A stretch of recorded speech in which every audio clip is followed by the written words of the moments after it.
Konten creator di OnlyFans kan. Oh, gitu. OnlyFans. Jadi dan gue juga kaget waktu tahu ternyata dia orang Indonesia. Karena dia domisilinya kan di Singapura gitu kan. Enggak, ini gue pertanyaan serius. Gue tahu dia konten creator OnlyFans. Kontennya apa? Seks. Sayang banget ya, padahal gue bermimpi Indonesia tuh punya kayak di Jepang tuh loh, yang sepak bola itu sampai dari level SMA atau nggak lo? Iya. Kayak shoot lo ya. Iya. Kurihama, Kakegawa. Itu segitu seriusnya. Iya, lo baca shoot nggak sih? Iya. Kubo Yoshiharu ya. Iya, dari Motoshi. Iya. Ada yang tahu ya? Lo coba googling pakai keyword Phantom Dribble. Itu ada orang dribbling. Itu Messi sebelum ada Messi. Itu Messi ya sebelum ada Messi. Nggak ada wajah khas Garut. Nah ini pertanyaannya, wajah khas Garut gimana? Yang suka pijet itu. Bukan. Salah. Bukan gimana? Yang kayak dodol. Potong rambut. Oh iya bener. Asgar. Halo, kembali lagi di Unfiltered bersama gua Tirta dan Vincent. Kembali lagi di Unfiltered. Itu gue yang salah episode kemarin itu gue yang salah.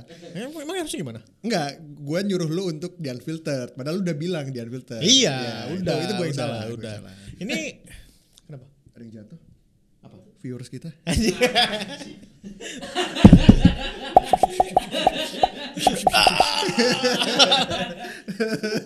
Kurang ya? Sejak gua kembali kurang. Kenapa ya?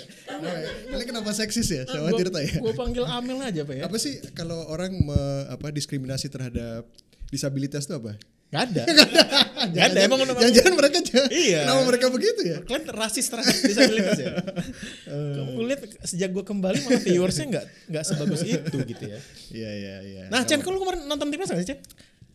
Gue tuh termasuk salah satu yang sebenarnya nggak begitu pro sama kondisi timnas. Nah kenapa? Lu antek-anteknya Peter Gonta ya? Enggak, gue tuh gimana ya? Kenapa karena gue merasa bahwa kalau kita berkaca pada negara-negara yang sepak bola yang maju, itu dibangun di atas fondasi pembangunan sepak bola di level klub sama binaannya itu yang kuat gitu kan. Ini tuh kita kayak kopi instan ya. Kayak di karbit ya? Di karbit. Walaupun sebenarnya pas mereka main gue kayak anjing gitu. Bagus banget sih ya. Cuman sayang banget ya, padahal gue bermimpi Indonesia tuh punya kayak di Jepang tuh loh, yang sepak bola itu sampai dari level SMA atau nggak lo? Iya. Kayak shoot lo ya. Iya. Kurihama, Kakegawa. Itu segitu seriusnya. Iya, lo baca shoot nggak sih? Iya. Kubo Yoshiharu ya. Iya, dari Motoshi. Iya. Ada yang tahu ya? Lo coba googling pakai keyword Phantom Dribble. Itu ada orang dribbling. Itu Messi sebelum ada Messi. Itu Messi ya sebelum ada Messi. Itu adalah Phantom komik Dribble. sepak bola terbaik sepanjang masa. Lebih baik daripada Kapten Tsubasa. Iyalah jauh. Tsubasa mah nggak logis kan. Ini logis. Ini bagus banget. Phantom Dribble nggak logis sih. Tapi bisa Tapi logis. dilakuin sama Messi. Sama Messi Phantom Dribble. Jadi ya itu gue jadi skeptis lah ya, karena kayak kita merayakan sesuatu di atas fondasi yang sebenarnya nggak strong gitu kan gitu. Gua Kan sih banyak klub yang nasibnya juga terbengkalai kan, gitu kan, nggak gaji pemainnya gitu kan, sponsor nggak dapat, makanya semua kayak ini ditempel apa tuh semua kan pemain baju jersey kayak penuh gitu ya. Iya gitu. Gue juga kayak buat GP. Maunya politisi gitu juga ya. Sponsornya politisi itu enggak ya? Oh iya, bisa ya caleg siapa gitu. Caleg ya. siapa? Sponsornya siapa gitu. Kayak sih itu lucu kan. juga sih. Jadi kelihatan. Kenapa enggak ya? Iya, bener juga ya. Iya sih, kayak caleg lu sponsornya lu siapa lu? Jadi nanti di baju Persida aja ada Rano Karno gitu. Rano Karno pakai apa itu? Kelompok banteng gitu. Siapa tahu. Hah? Persis. Oh iya. Pancing dulu. Jadi gue sih agak sebenarnya setuju sama lu. Jadi kayak ini tuh sebenarnya bukan obat jangka panjang ya. Tapi karena saking udah lamanya nggak ngeliat timnas berprestasi, gue kayak bodo amat lah. Dan kalau kita lihat mayoritas semua orang tuh kayak abai juga sama iya, gitu ya. Abai. Maksudnya kayak dulu kita juga kan tahu begitu prihatinnya, terutama menurut gue mungkin puncak kulminasi dari kekecewaan supporter itu waktu kejadian Kanjuruhan ya. Itu kan di situ. Tapi itu juga kayak kita jadi kayak sedikit lupa gitu ya. Terus ini sebenarnya Erick Thohir nih gimana nih? Bagus kan nih? Di satu sisi nggak ada kejelasan Kanjuruhan kan, tapi di satu sisi kita hampir ke Piala Dunia aja. Betul. Ini yang kita dilema dan sampai orang sudah segitu merindukannya ya. Indonesia berprestasi di. Mungkin ini ibaratnya gini sih kayak mau alien dari planet Mars asal bajunya merah putih kita kayaknya nggak peduli gitu ya. Nggak peduli kita. Bahkan ini naturalisasi kan sebenarnya bukan program baru ya, maksud gue dari zaman Eloko zaman gue kuliah gue tuh dipanggilnya Eloko men karena dianggap mirip sama Christian Gonzalez. Mirip gak? ada mirip dikit. Iya, jadi asal gue main bola tuh Eloko anjing. Emang dari zaman padahal gak jago. Jadi Eloko itu dari zaman Eloko, terus apa yang kulit hitam itu siapa? Greg Mokolo gitu. Sampai akhirnya Kid Kayamba juga enggak ya? Kid Kayamba enggak ya? Enggak tahu gue. Enggak ya. Gue yang ingat banget Greg, terus Jackson F. Tiago kan? Enggak, itu kan jadi pelatih. Tapi dia udah WNI ya? WNI tapi enggak main timnas dulu. Dia enggak mau jadi WNI. Oh, Jackson. Nah, sampai akhirnya sekarang era yang sekarang tuh udah Martin Paes lah, siapa? Hapner lah, apa segala macam. Terus Rafael Struijk gitu, Nathan gitu. 9 dari 10 ya. Starting. Iya, 9 dari 11 lah. Sorry, ke 9 dari 10 ya. Yang lokal cuman si Marcelino sama Rizky Ridho. Iya kan. Tapi gue ngeliat ya, akhirnya gara-gara pertandingan timnas itu gue cari nih Instagram pemain-pemain ini. Udah di atas 1 juta semua cuy.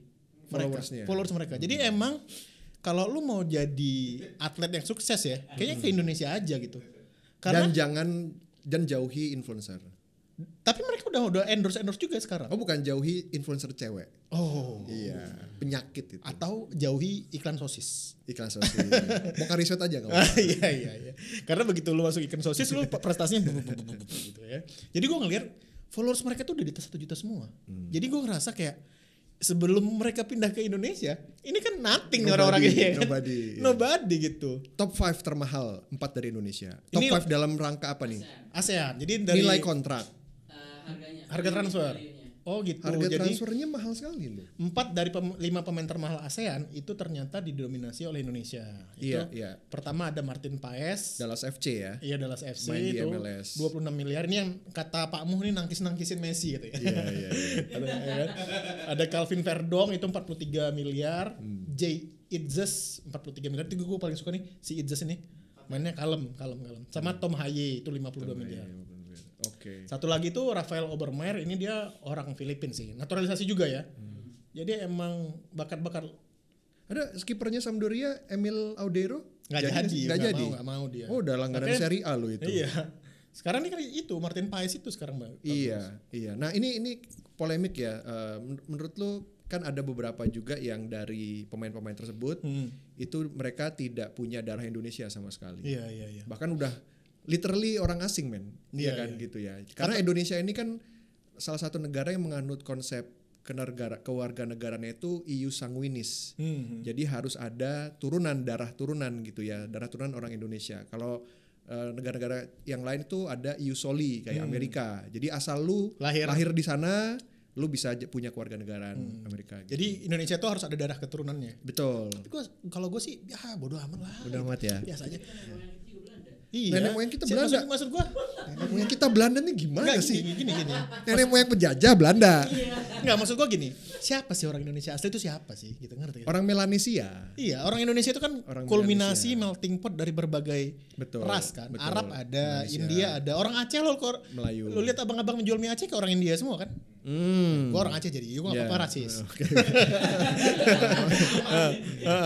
Jadi terus ada keturunan Arab juga. Keturunan Arab. Ada keturunan Cina juga ada. Lu adik kelas kita? Siapa? Yang bule banget itu? Oh, begitu ngomong logonya Sunda anjir. Tampangnya bule ya. Tampangnya bule banget, panggilnya kan si bule. Jadi menurut gua udahlah biasa aja lah, enggak usah kaku-kaku banget gitu. Betul. Nah, ini juga kenapa kok nggak ada darah Indonesianya gitu ya? Padahal Indonesia menganut ius sanguinis, tapi kok bisa? Ini berkat alhamdulillah. Terima kasih kepada administrasi Hindia Belanda. Waduh. Dijagain, di keep track gitu nggak ya. Dibobol ya. Nggak dibobol. Padahal masih kertas. manual gitu. Nah itu jadi ada satu konsep di zaman Hindia Belanda itu dulu mereka mengelompok-kelompokkan warga negara berdasarkan status sosialnya mereka. Agak klasis ya? Agak klasis memang karena memang ternyata zaman dulu pribumi orang Hindia Belanda, orang Belanda asli itu memang punya rights obligation yang berbeda-beda gitu kan. Nah, kebetulan ada satu kelompok yang namanya Blevens. Blevens bener ya namanya? Blevens. Ada Blevens, ada tracker. Tracker ini kayak mungkin kalau zaman sekarang ibaratnya ini LPDP, mahasiswa LPDP. Jadi mereka keluar negeri, untuk jadi vlogger. Jadi mereka tidak berniat menetap. Oh. Berniat belajar atau bekerja. Ini para tracker gitu ya. Mungkin ini berarti orang-orang Belanda atau Jerman dulu yang datang ke Indonesia niatnya belanja doang, belajar. Bekerja dan belajar doang gitu kan. Jadi habis itu pulang ke sana. Nah, si Blevins ini niatnya adalah memang untuk tinggal selamanya di sana. Jadi warga negara. Gitu. Jadi memang diniatkan untuk tinggal di sana jadi warga negara dan itulah neneknya Martin Paes. Kenapa Martin Paes sebenarnya tidak punya darah Indonesia? Betul, karena neneknya dulu datang ke Kediri. Berarti gokil juga ya scoutnya Erick Thohir ya. Maksud gua ngeliatin orang-orang sampai segitunya gitu. Enggak, makanya sekarang ngelihat datanya dari mana gitu. Iya. Lihat datanya kan lumayan. Kayak 2 generasi itu kan lumayan ya. Iya, maksud gua dia sampai levelnya kayak gitu. Padahal orang kan nanya kayak, lu bisa makan sambel nggak gitu kan? Harusnya kan, ada pertanyaan, gue penasaran ya. Maksud gua untuk jadi WNI itu lu ada prerequisites yang kayak lu harus tahu dan harus tahan nggak sih? Kayak lu bisa makan sambel nggak gitu? Bener. Lu bisa tidur pakai guling nggak? Gitu. Lu cebok pakai tisu, pakai air nggak? Gitu.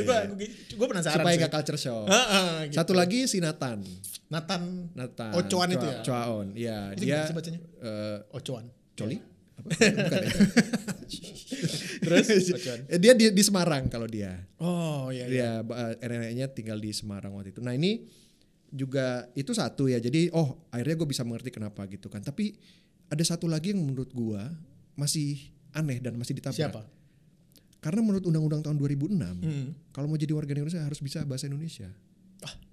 Gitu. Oh iya? Iya. Harus bisa bahasa Indonesia. Nggak lancar. Asal mereka bisa bilang, kamu suka apa? Saya suka nasi goreng.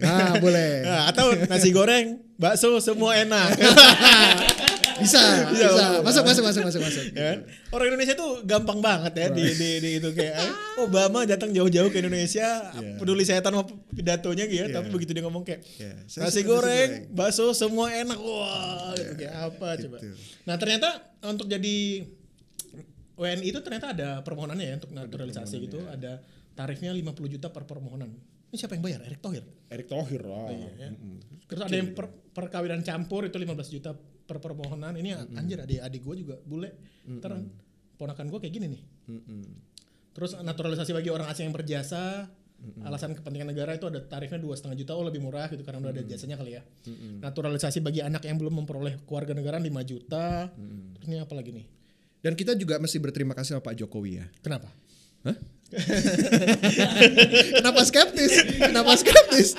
Karena supaya untuk seseorang untuk menjadi warga negara kan harus ditandatangan. Oh iya. Approvalnya. Jadi segera tuh kayak modelnya Verdong waktu itu kan, langsung masuk dalam hitungan menit katanya. Dalam hitungan menit langsung ditandatangan oleh Pak Jokowi. Ibu-ibu Kamisan, berapa tahun nggak disamperin? Iya. Terima kasih Bu Puan. Oh iya. Bu Puan juga. Dia approve DPR juga. Kemana terus presiden baru DPR. Oh gitu. Jadi di approve oleh urusan gini ya cepet ya. Cepet banget ya. Tapi Pak Jokowi kemarin sampai turun menyelamati Martin Paes. Oh. Nggak mau cium tangan. Nggak ada budayanya gitu ya. Mungkin kata Pak Jokowi itu nggak kan ada audionya tuh kan waktu di jalan, you are the hero gitu. Oh gitu. Iya kata Jokowi. Bisanya gitu doang berarti. Ya. Oke. Sekarang kita baca komen-komen katanya 4 dari Indonesia tapi nggak ada yang muka Jawa. Salah orang kayaknya. Muka Jawa tuh kayak gimana? Kayak lu. Dia pikir gua akan tersinggung. Ada yang bilang nggak ada wajah khas Garut. Nah ini pertanyaannya, wajah khas Garut gimana? Yang suka pijet itu. Bukan. Salah. Bukan gimana? Yang kayak dodol. Potong rambut. Oh iya bener. Asgar. The Barbershop City katanya. Terus ngomong-ngomong neneknya Martin Paes jadi korban masa bersiap nggak ya? Masa bersiap apa? Hah? Masa bersiap apa? Masa bersiap apa? Nggak tahu. Apaan? Skibidi banget. Gue masih nggak mau kalah. Gue nggak ngerti nih. Skibidi. No cap aja. Nah, topik berikutnya Jan ini agak menggelitik juga nih. Kita ngebahas bahwa ada anggota DPRD yang baru dilantik itu udah menggadaikan SK mereka ke bank. Ini semua bank terima apa bank daerah doang? Bank daerah doang ya? Semua bank. Gue gak tahu ya. Itu pertanyaan bagus juga loh. Ya maksudnya karena gini, pertanyaannya adalah proses KYC-nya. Gitu kan. Apa? Maksudnya apa? Apa diceknya gitu? Iya gitu. Lu baru dilantik. Ada nggak sih gitu? Gue nggak tahu. Ini banknya prosedurnya dijelasin nggak? Gimana? Nggak ada. Nggak ada. Tapi ya kalau bank biasa atau bank BPD gitu kan pasti sering tuh menerima jaminan berupa SKPNS gitu ya. Oh iya. Iya. Jadi kalau PNS mau ngutang tuh biasanya yang dijaminkan tuh SK-nya. Istilahnya disekolahin. Iya benar. Iya, disekolahin. Oh, jadi tidak harus bentuknya aset ya? Gue Enggak tahu. Jadi itu bukti bahwa mereka tuh punya regular income kayaknya. Nah, walaupun mungkin bunganya lebih tinggi ya. Karena nggak ada jaminan ya. Mungkin itu juga bisa kuat sih. Nah ini ternyata ditiru juga oleh anggota DPRD. Yang lucunya adalah mereka baru dilantik sih. Iya.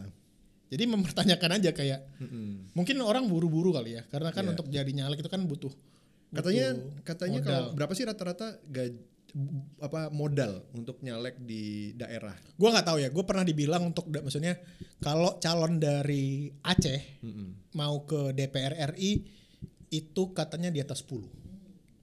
Di atas 10 ya. Kalau dia mau jadi anggota itu DPR nasional dong berarti. Iya, maksudnya dia ke DPR nasional. Tapi kalau dia ke DPRD provinsi itu di bawah 10 masih bisa. 10 miliar? Iya. Tertarik nggak lo? Aduh. Ya elah 10 juta. 10 juta mah. 10 juta mah itu buat makan sekali doang. Lo tertarik nggak? Enggak sih. Karena itu karir yang terlalu beresiko. Dan lu pinjemnya ke siapa? Lu harus bayangin kan kalau lu mau jadi anggota DPRD, source of fund lu yang mau modalin lu itu tuh dari siapa? Itu tadi yang sponsor tadi. Sponsor tadi. Asumsi yang dikeluarkan calon legislatif mulai dari 200 sampai 1 miliar untuk 200 sampai 1 miliar. DPR pusat. Iya. Dan itu tergantung sama daerahnya. Nggak mungkin sekecil itu. Ya. Dan itu tergantung daerahnya juga. Kalau kayak Jakarta pasti lebih mahal. Karena baliho itu aja berapa. Nah, gimana ya ngitung ROI-nya ya? Kayak maksud gua kalau lu udah keluar let's say 10 miliar gitu ya. Terus lu punya jabatan mungkin 5 tahun gitu ya. Berarti kan lu harus balik modal tuh. Betul. Jadi setahun lu harus dapetin 2 miliar gitu. Berarti sebulan sekitar 200 juta gitu. Iya, sebulan 200 juta tuh kayak gaji si level lah ya. Iya, dan kayaknya anggota DPR nyampe gak sih gaji dan gaji DPR enggak? Dana aspirasi mungkin kali ya. Kalau DPRD kan 37 juta. Segituan gajinya. ya. Bener gak? Jadi kapan balik modalnya? 30 sampai 37 juta artinya setahun kali 12 mentok 480 juta. Iya. 480 juta plus THR ya 500 lah ya, mungkin 500-an. Jadi kalau ada bonus enggak? Apa bonusnya berdasarkan Kan apa? reses. Iya, mungkin ya dana gitu kali, dana aspirasi gitu apa segala macam gitu. Tapi ini lucu juga ya. Maksud gua gimana lu bisa belum bekerja gitu tapi lu udah menjaminkan SK lu gitu.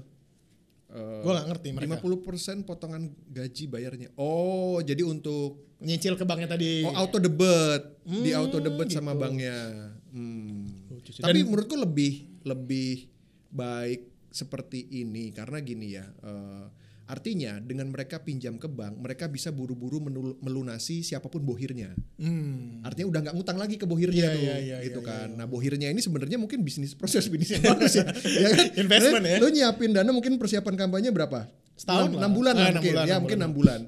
Gue minta 25% ya. Iya. Baru begitu dilantik set. Iya set. Udah dapat 25% gitu kan. Kayak wisuda. Iya. Lumayan sih, lumayan. IHSG itu kalah jauh lah. Iya. Kripto, apa itu deposito?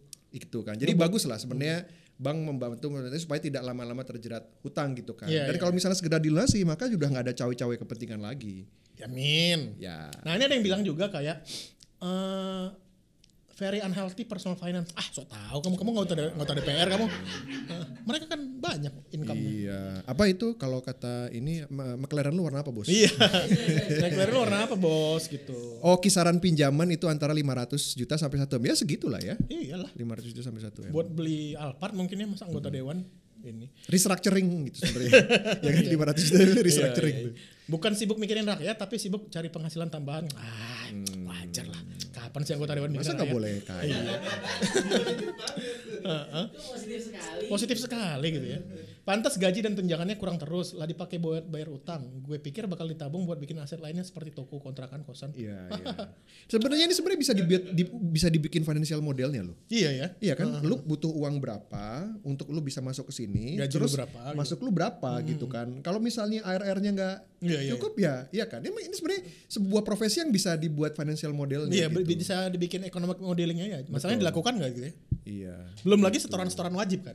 Betul. Lo tau nggak kalau sekarang bukan ke partai sih. Terutama dari partai ya. Partai itu keuangannya dari setoran wajib para anggota yang terpilih gitu. Jadi mereka sekian persen tuh harus nyetor ke partai.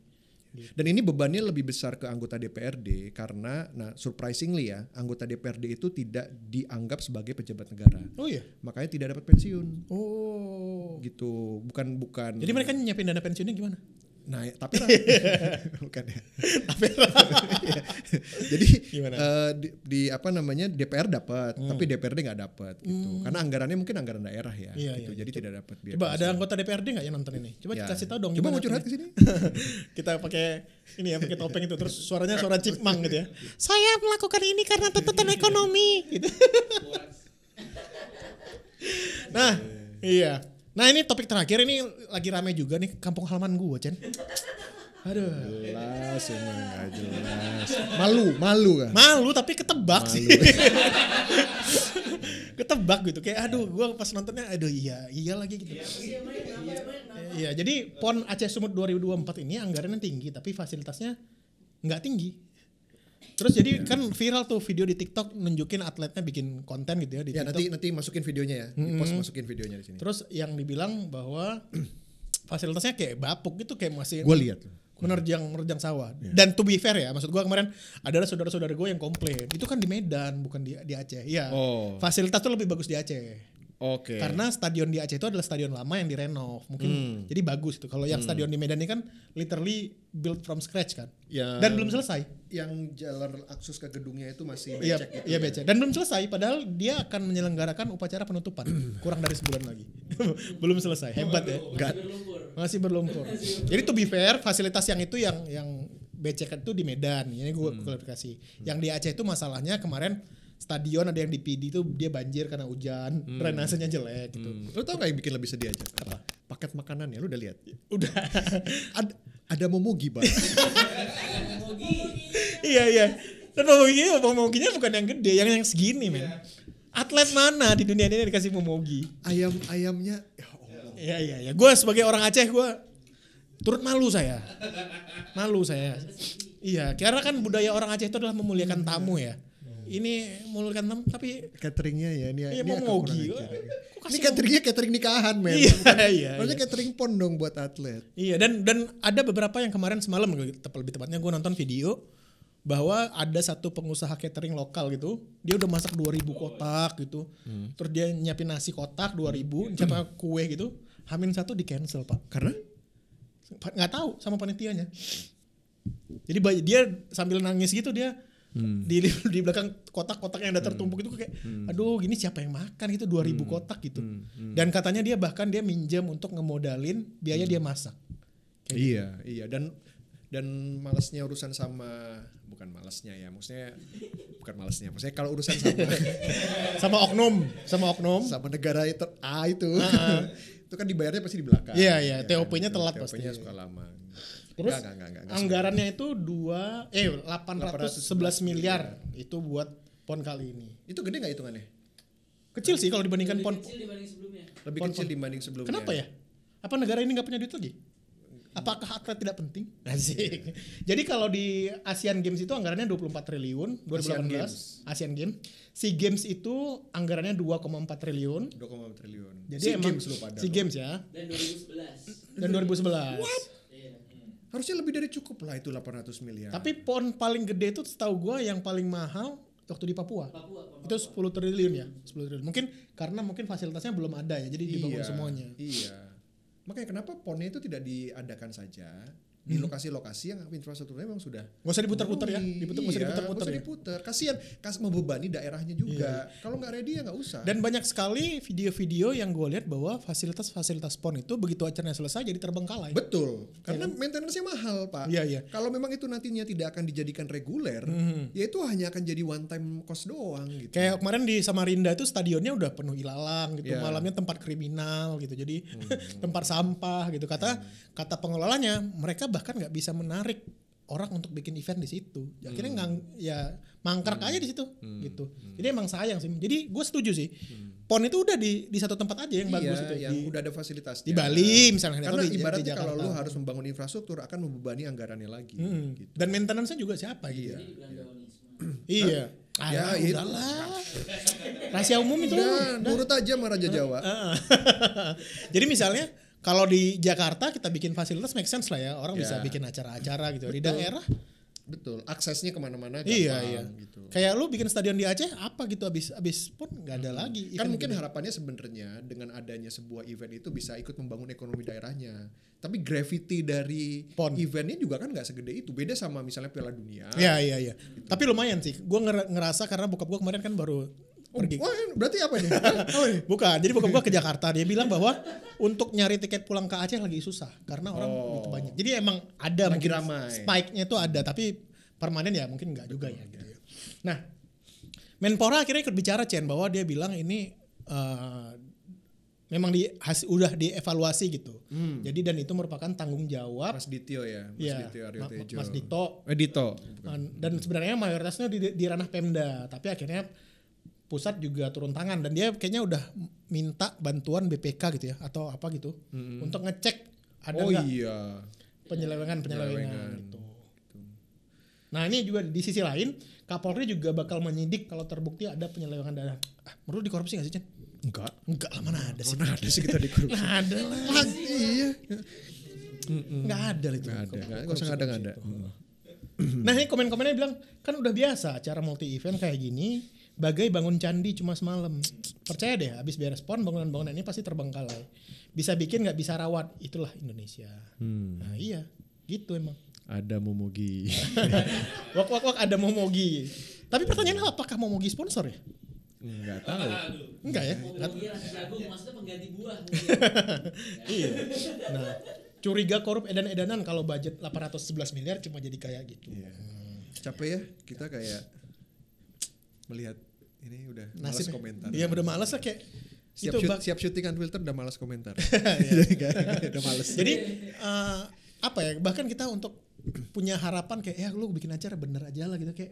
Iya, bare minimum aja gitu kayak jadi udah sulit ya. Nah, sekarang kita reaction ini udah disiapin video beberapa. Nih coba cek. Ini dari TikTok. Ini apa nih? Waduh. Oh. Gajinya berapa, Kak? Cuk. Sistem website yang aku pakai itu bukan berkonten ya. Iya. Pasti lu juga penasaran kan? Sama guys, gue juga penasaran gajinya Miss Bri itu di Ono. Kayaknya ini kreator ya? Tapi sebulan Kayaknya. Terus ganti bulan baru. Jadi pendapatannya tergantung berapa banyak yang subscribe, berapa banyak yang tips, berapa banyak yang beli konten, semacamnya. Jadi apa yang aku hasilin sudah santun banget ya. Santun. Nominalnya pasti berbeda-berbeda. Bagusin didikan orang tuanya bagus. Iya. Ini adabnya bagus. Adabnya bagus. Aku kurang tahu untuk bulan Julinya, tapi untuk bulan Juninya. Wah, bulan Juni dia 215 US dollar. Berarti sekitar 3 miliar ya. 215.000 3 miliar lebih. 3 miliar. 3 miliar lebih ya. 3,5 M rupiah. Kayaknya ini adalah salah satu profesi yang content creator sih. Menjanjikan ya? Iya, menjanjikan. Content creator. Dan dia kan semua udah tahu lah siapa dia. Tapi dia tahu gua siapa Chen? Ya. Dia kan konten ini siapa Chen? Content creator di OnlyFans kan. Oh, gitu. OnlyFans. Jadi dan gue juga kaget waktu tahu ternyata dia orang Indonesia. Karena dia domisilinya kan di Singapura gitu kan. Enggak, ini gue pertanyaan serius. Gue tahu dia content creator OnlyFans. Kontennya apa? Seks ya. Se vulgar itu. Bukan sevulgar itu. Having sex gimana sih? Oh, maksud gue kan ada yang kayak cosplay atau apa? Oh enggak. Ada juga cosplay. Oh, apa tadi namanya? Ada juga gitu. Dan dia terkenal karena dia suka kolaborasi. Jadi spirit kolaborasinya tuh kuat kolaboratif banget. Kolaboratif dengan konten kreator yang lainnya gitu. Iya. Nah, ini enggak bergerak sedikit dari profesi yang menjanjikan bla bla segala macam fine. Kita semua tahu lah gitu. Tapi yang paling mengagetkan adalah dari semua tech company di dunia ini. OnlyFans adalah tech company yang paling banyak mendistribute uang untuk content creatornya. $6 billion. splitnya mereka seperti apa ya? Misalnya dapat $100. Kayaknya sekitar 15% deh. Jadi 15% ke OnlyFans. Udah bisa hidup itu. Enggak 15% ke OnlyFans-nya. Jadi 85% ke iya, ke content creator-nya gitu. Itu pertanyaan berikutnya adalah apakah konten di OnlyFans harus yang bertema kayak gini atau kalau mau laku lu video masak? Ya lu bisa boleh. Boleh mau belajar kalkulus juga boleh gitu. Kan perkaranya laku apa enggak gitu kan. Tapi kalau belajar kalkulus sambil telanjang mungkin laku. Nah, jadi emang masif banget ya. Bahkan kenapa gue bilang itu ngalahin tech company yang lain karena lu oke tebak dengan revenue sebesar itu berapa jumlah pegawainya OnlyFans? Berapa? 40. Cuman 40. Jadi ya revenue generated per employee itu dia paling gede dibandingin yang lain, 30 juta per employee. Gokil juga ya. Revenue generated per employee 30 juta gitu kan. Jadi dia pegawainya 40. Freelancernya kayak gini. Ini kan freelancer ya. Iya. Dia kalau nggak salah ngedistribute like $6 billion atau berapa gila gitu. Sih, menjanjikan banget ya. Gitu. Dan itu semua lu tahu dari mana? Dari mana? Dari laki-laki. Dari incel. hard worker seluruh dunia. Uangnya lari ke situ semua. Itulah bahwa prinsip yang gue alami, prinsip yang gue percaya bahwa afeksi itu harus dibagi kan. Maksudnya kenapa? Jadi mungkin kayak lu, aduh gue belum punya pacar, harus nafkahi siapa? Ya udahlah, ngerti nggak lu? Iya. Usaha ini kan bisa dibilang kan usaha kecil dan menengah. Support UMKM lokal. Nggak itu KBLI-nya, weh. Enggak lah, kalau ini udah 3 miliar sebulan udah mahal ya. Maksudnya ada OnlyFans kan kalau dia ditraktir gitu kan. Oh iya. Iya, kalau ditraktir itu kan banyak yang kreator-kreator Indonesia tuh. Lo harus support UMKM lokal. Gue si Miss Bray ini gue udah bisa melihat 5 tahun ke depan dia jadi apa sih? Jadi apa? Dia udah jadi filantropis. Iya. Duitnya saking banyaknya, jadi udah mulai kerja sosial aja. Terus jadi tokoh yang dilulukan di mana-mana gitu kan. Jadi ngomongin aktivisme. Karena dia memang women empowerment. Kayak betul. Mia Khalifa. Enggak, gue gak setuju sama dia. Iya. Dia kan sejak switch karir kan dia jadi aktivis betul. kan. Tapi ini tuh kayak kalau ngelihat gue potensi yang ada di dalam dia gitu ya. Dia well spoken banget gitu. Suaranya tahu isu-isu sosial gitu kan, women empowerment. Jadi gue ngelihat dia future leaders of siapapun nanti negaranya gitu. Cocok jadi menteri. Pemberdayaan. Menteri pemberdayaan wanita. Oke, next. Terlalu lama membahas seks. Iya. Kalau gini aja. Ini kalau nggak rame viewsnya mas lo. Satu lagi. Ini apa nih? Gen Z kalau bayar cuma bisa pakai kris. 20.000. 20.000 pakai kris ya? Kagak bisa nih kris kita. Lah kagak gimana? Gua kagak bawa cash bisa no. Ini apa? Dia cuma bisa ngelainin cash doang. Nah, ini gua tinggal bayar pakai QR doang, ini kagak ada. Masa iya kagak ada? Iya kagak ada kita mah. GoPay. Krisnya kagak ada apalagi GoPay. Ya elah sekarang mah Gen Z kalau jajan pakai kris semua bang. Buset dah masa kagak ada. Dia jangan lu sama-samain Gen Z sama toko gua. Gimana nih? Gua buat udah apa gimana nih? Dah jangan, bayar dulu. Sini bang, gua bocah sini. Itu deket banget rumah gua. Lu mau bocah sini kek, tinggal di sini kek kagak boleh. Bayar dulu orang mah. Males banget gua balik lagi, buset dah. Berapa ini tadi 20.000? Iya. Udah ntar dah, gua balik lagi dah. Deh jangan. Ya udah dah, gua balik dulu dah ya. Udah. Apa? Intinya apa? Intinya ya fenomena. Gen Z sekarang udah nggak bisa kalau nggak pakai kris. Waduh, Apa ini? cahaya kita hilang. Nah, jadi sebenarnya kita kalau misalnya mau bayar sekarang pakai kris bisanya Gen Z. Tapi milenial juga gitu. Iya ya. Milenial juga. Soalnya gitu. adopsi kris menurut gua adalah adopsi keuangan yang paling breakthrough sih, yang paling bagus. Betul. Yang terjadi selama beberapa tahun terakhir ya. Betul. Tapi masih juga yang gue sesalkan sebenarnya ini sih. Sekarang kan tempat-tempat kayak warteg gitu ya. Gue mulai seneng karena warteg di tempat gue itu udah pada kris. Tapi masih ada yang jahat. Jadi mereka pura-pura bayarnya, ditipu gitu. Makanya ketika gue waktu itu mau bayar pakai kris juga, ya mas nggak bisa lagi kita matiin dulu soalnya kemarin ada yang bohong gitu. Ini Darmaji 2.0 ya. Iya makanya uangnya nggak masuk iya apa kan? segala macam. Kalau zaman dulu kan Darmaji itu makannya 1, bukan 5 ngakunya 1 gitu ya. Sekarang kan makan ngakunya bayar tapi nggak bayar gitu. Iya. Tapi emang bagus sih Kris dan menurut gua Kris adalah opsi yang tepat untuk cashless payment dibandingkan bayar pakai kartu. Iya. Atau pakai NFC gitu ya. Betul, Karena lu tinggal ngeprint satu QR doang gitu, Iya. nggak perlu beli mesinnya apa segala macam, dan itu lebih baik gitu. Bahkan di tempat ada satu warung tempat gua gitu ya, jadi dia kayak sambungin itu dengan speaker gitu ya. Terus ketika ada uang masuk langsung 28.000 ping gitu. Oh bisa? Bisa. Ada teknologi ya? Iya. Gitu, canggih banget. Maunya gitu. harus gitu ya? Iya pas masuk gitu kan 28.000 gitu. Jadi kalau makannya harus mahal gitu. Biar pamer. Lebih pride ya pamer. Kalau cuma warteg 2.500.000 apa? Nggak ada barang di sini yang harga segitu. Makannya wagyu di warteg. Nah gitu aja dari kita. Sampai ketemu di unfiltered berikutnya. Kalau kalian ada komen, silakan ke Instagram kita atau ke Twitter kita juga ada. Kita ada di TikTok juga. Dan pastikan kalian like dan subscribe channel ini. Karena kita capek nih syuting, viewsnya turun terus. Sekali lagi turun gue ganti Amel deh. Ya gitu aja. Gue Tirta. Gue Vincent. Bye-bye. Dah.